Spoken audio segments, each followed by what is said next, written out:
এখন আমরা ষান্মাসিক সামষ্টিক মূল্যায়ন ২০২৪ এর গণিত বিষয়ের ৭ম শ্রেণীর যে পরীক্ষাটা হবে আগামীকাল অর্থাৎ ১৫ তারিখে যে পরীক্ষাটা তোমাদের হবে, সেটার গণিত প্রশ্নটা কিভাবে সমাধান করতে পারো, সেটার সম্পূর্ণ এবং নির্ভুল সমাধান এখন তোমাদেরকে দেখাবো। তো কাজ ১ এ দেওয়া আছে সাশ্রয়ী হই, সঞ্চয় করি, জোড়ায় কাজের নির্দেশনা। এই কাজগুলো আসলে জোড়ায় করতে হবে। তোমাকে একা, একা না বরং জোড়ায় এই কাজ করতে হবে। তো এই যেই নির্দেশনা দেওয়া আছে এই নির্দেশনাটা তোমরা খুব ভালো করে পড়ে নিবা। নির্দেশনা যদি খুব ভালো করে না পড়ো তাহলে হয়তো প্রশ্নের উত্তরটা খুব ভালোভাবে বুঝতে পারবা না। তো অবশ্যই তোমাদেরকে নির্দেশনা খুব ভালোভাবে পড়ে নিতে হবে। তো নির্দেশনা আশা করি তোমরা এতক্ষণে খুব ভালোভাবে পড়ে নিয়েছো। পড়ে নেওয়ার পর এবার প্রত্যেকে নিজের খাতায় নিচের প্রশ্নের উত্তর লিখে রাখো। তো দেখো এখানে যে প্রশ্নগুলো আছে, এখানে আ টোটাল ৪ টা প্রশ্ন আছে।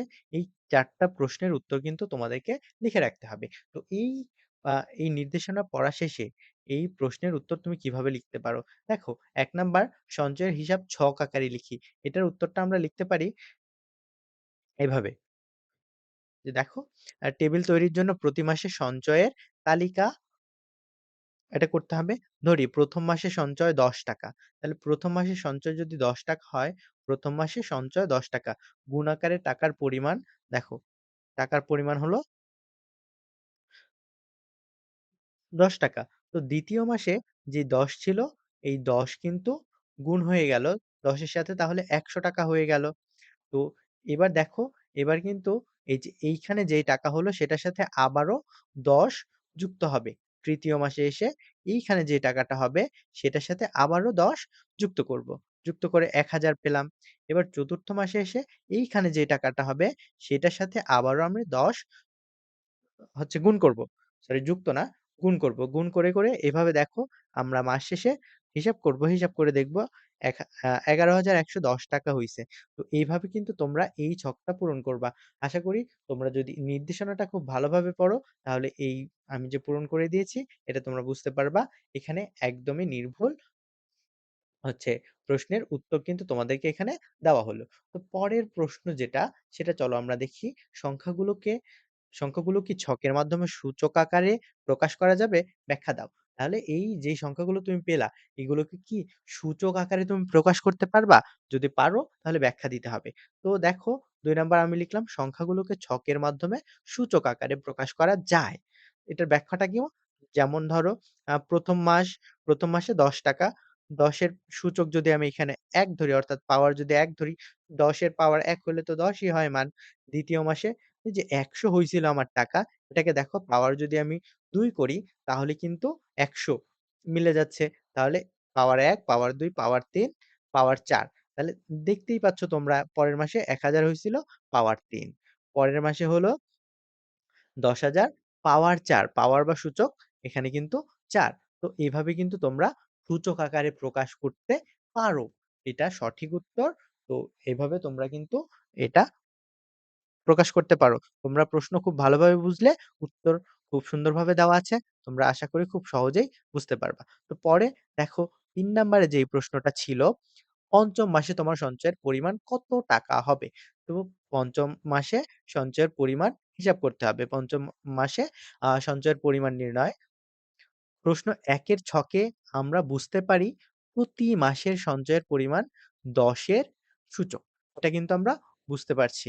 আমরা যে ছক দেখছি সেই ছক থেকে কিন্তু এটা আমরা বুঝতে পারছি প্রতি মাসের সঞ্চয়ের পরিমাণ ১০ এর সূচক। তাহলে মাসের সংখ্যা অর্থাৎ ৫ম মাসের সঞ্চয়ের পরিমাণ হবে এই যে ১০ এর উপরে সূচক ৫। দেখো প্রত্যেক মাসে মাস যখন ১ সূচক তখন ১ বা পাওয়ার ১। মাস যখন ২ সূচক তখন ২। মাস যখন ৩ সূচক তখন ৩। মাস যখন ৪ সূচক তখন ৪। তাহলে ৫ম মাসের সূচক কত হবে? তো তোমরা বুঝতেই পারছো ৫ম মাসের সূচক ৫। তো ১০ কে ৫ বার গুণ করো।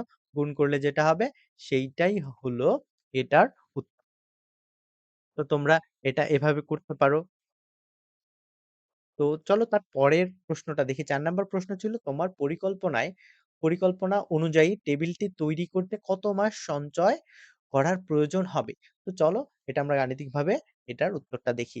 আমার পরিকল্পনা অনুযায়ী টেবিলটি তৈরি করতে টাকা লাগবে ৳১১,০০০। সুতরাং পরিকল্পনা অনুযায়ী টেবিলটি তৈরি করতে ৪ মাস সঞ্চয় করা প্রয়োজন। কারণ আমরা ৪ মাস সঞ্চয় করলে কিন্তু ৳১১,০০০ আমরা পাচ্ছি। ৪ মাস সঞ্চয় করলে আমরা ৳১১,০০০ পাচ্ছি। তো এটা তোমরা এখানে কিন্তু এই যে ক নাম্বার বা ১ নাম্বার ছকে তোমরা বুঝতেই পারছো। আমরা ৪ মাস সঞ্চয় করলে ৳১১,০০০ পাচ্ছি। সো আমাদের ৪ মাস সঞ্চয় করা প্রয়োজন। তারপরে যে কাজটা ছিল চলো দেখা যাক। কাজ নাম্বার ২, পরিমাপে আমাদের দক্ষতা বাড়াই। পরিমাপে দক্ষতা বাড়াই। দলগত কাজের নির্দেশনা, এই কাজটাও তোমাদেরকে দলগত করতে হবে। এখানে নির্দেশনা দেওয়া আছে। নির্দেশনাগুলো তোমরা খুব ভালোভাবে পড়ে নিবা। এবার প্রত্যেকে নিজের খাতায় নিজের প্রশ্নের উত্তরগুলো লিখে রাখো।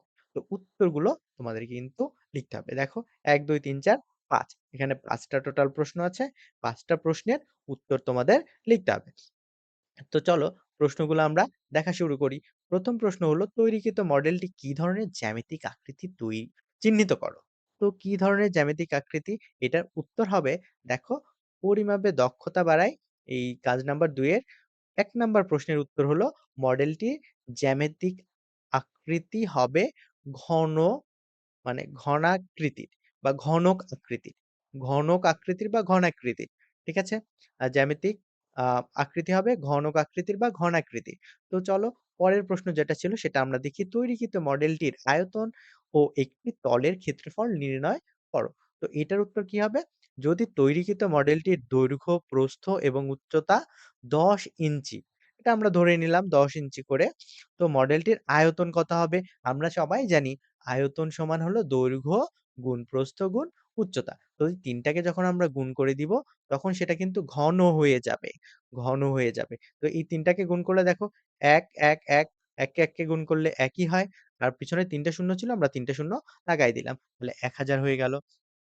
এবং পরের অংশটুকু দেখো এবং তলের ক্ষেত্রফল দৈর্ঘ্য গুণন প্রস্থ। আচ্ছা একটি তলের ক্ষেত্রফল সেখানে তো দৈর্ঘ্য আর প্রস্থ জড়িত। ক্ষেত্রফল অবশ্যই এখানে কি হবে?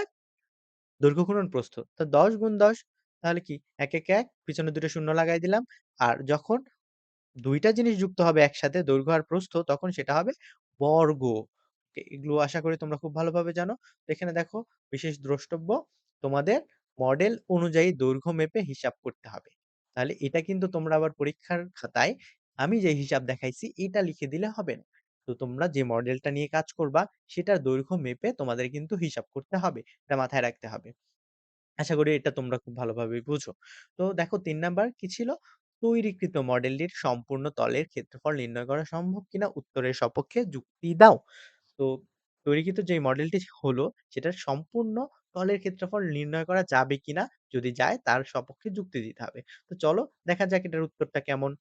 তৈরিকৃত মডেলটির সম্পূর্ণ তলের ক্ষেত্রফল নির্ণয় করা সম্ভব। এটার সপক্ষে যুক্তি কি?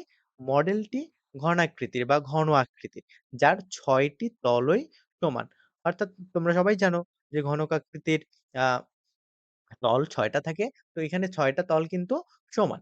তো ৬ টা তল যদি সমান হয়, মডেলটির সমগ্র তলের ক্ষেত্রফল ৬ গুণ একটি তলের ক্ষেত্রফল। অর্থাৎ একটি তলের ক্ষেত্রফল যেটা হবে, সেটাকে যদি আমরা ৬ দিয়ে গুণ করি। কেন? কারণ টোটাল তল তো হচ্ছে এখানে ৬ টা। টোটাল তল এখানে ৬ টা। আর একটি তলের ক্ষেত্রফল যেটা পাবো সেটাকে যদি আমরা ৬ দ্বারা গুণ করি, তাহলে কিন্তু আমরা পেয়ে যাবো। তো আমরা ২ নং এ পাইছিলাম একটি তলের ক্ষেত্রফল হলো ১০ গুণ ১০ সমান ১০০ বর্গ ইঞ্চি। তো এটার সাথে যখন আমরা ৬ টি তলের ক্ষেত্রফল বের করতে যাবো, ৬ দ্বারা গুণ করব। তাহলে আমরা ৬০০ বর্গ ইঞ্চি পেয়ে যাবো। তো এই ইঞ্চি বা এটা একক তোমরা একটু মাথায় রাখবা। তারপর দেখো বিশেষ দ্রষ্টব্য, তোমার মডেলের দৈর্ঘ্য অনুযায়ী হিসাবগুলো করে নিতে হবে। অর্থাৎ তুমি কিন্তু এই হিসাবটাই সরাসরি করে দিবা না। তোমার মডেলে যেই দৈর্ঘ্যগুলো ছিল তলের আ হচ্ছে আ দৈর্ঘ্য, প্রস্থ সেগুলোর উপর ভিত্তি করে কিন্তু তোমাদের এই হিসাবটা হবে। জাস্ট সংখ্যাগুলো চেঞ্জ হবে। উত্তরটা কিন্তু আ উত্তর করার প্রসেসটা কিন্তু এইরকমই। এই প্রসেসেই কিন্তু তোমাদের অঙ্কটা সমাধান করতে হবে। তো এরপর আমরা দেখব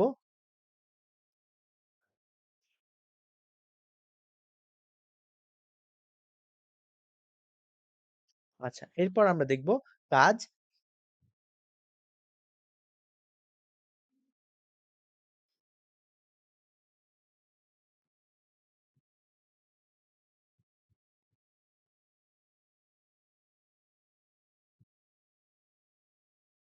দেখো এখানে ৪ নাম্বার আর ৫ নাম্বার এই উত্তরটা আমার কাছে মিসিং আছে। এই উত্তরটা আমি খুব দ্রুতই আ তৈরি করে লিঙ্ক ডেসক্রিপশনে দিয়ে রাখবো। তোমরা এই উত্তরটা পেয়ে যাবা খুব দ্রুতই। আর উত্তরটা আপলোড করার সাথে, সাথেই যাতে পেয়ে যাও তার জন্য নোটিফিকেশন বাটনটা অন করে রেখো। তারপর দেখো কাজ ৩ এখন আমরা দেখব গাণিতিক সূত্র যাচাই করে দেখি। তো তোমাদের এখানে যে নির্দেশনাটা দেওয়া আছে এটা তোমাদের দেখতে হবে যে একটা সূত্র তোমাদেরকে ১ম এ নিতে হবে। তারপরে সেটা দ্বারা একটা মডেল তৈরি করতে হবে। দেখছো? দলগত কাজের মাধ্যমে তৈরিকৃত মডেলটির একটি পৃষ্ঠের সমান কাগজ কেটে নাও। এবার নিচের সূত্রগুলো থেকে লটারির মাধ্যমে প্রাপ্ত যেকোনো একটি সূত্র বেছে নাও। অতঃপর উক্ত কাগজটিতে রং করে একটি মডেল তৈরির মাধ্যমে সূত্রটি প্রমাণ করো। তো এইটার উত্তর তোমরা কিভাবে করবা? এখানে দেখো সূত্রগুলো দেওয়া আছে। ৪ টোটাল সূত্র আছে। a plus b whole square, a minus b whole square, a square plus b square, a square plus b square plus c square. তো এই ৩ টা সূত্রর কিন্তু তোমাদের মডেল তৈরি করতে বলা হইছে। তো চলো এই মডেলগুলো তোমরা কিভাবে তৈরি করতে পারো সেগুলো দেখা যাক। দেখো ১ম এ আমি a plus b whole square এর যেই সূত্রটা ছিল সেটার মডেলটা তৈরি করলাম। তো এটার মডেলটা দেখো তৈরি করার ক্ষেত্রে এই যে দেখো সূত্রের যে মডেলগুলো আছে, এই মডেলগুলো কিন্তু আমি এখানে তৈরি করে রেখেছি। এই মডেলগুলো কিভাবে হলো, এই মডেলগুলোর প্রমাণ নিয়ে আমি আলাদা একটা ভিডিও বানাবো। ভিডিও অনেক বড় হয়ে যাচ্ছে। তো তোমরা অপেক্ষা করো। এই ৪ টা মডেল নিয়ে আমি একটা ভিডিও বানিয়ে খুব দ্রুতই এটার ব্যাখ্যা সহ তোমাদেরকে আপলোড করব। খুব দ্রুতই। তো তোমরা নোটিফিকেশন বাটনটি অন করে রাখো যাতে আপলোড করার সাথে, সাথে তোমরা পেয়ে যাও। তো মডেলটি এরকম হবে। মডেলটির সম্পূর্ণ ব্যাখ্যা সহ আ খুব দ্রুতই আমি আপলোড করব। তো তারপরে দেখো আমাদের আরো কিছু কাজ ছিল। কাজ ৪ একক কাজ ২ এর নির্দেশনা এখানে দেখো তোমাদের যেই কাজগুলো করতে বলা হয়েছিল।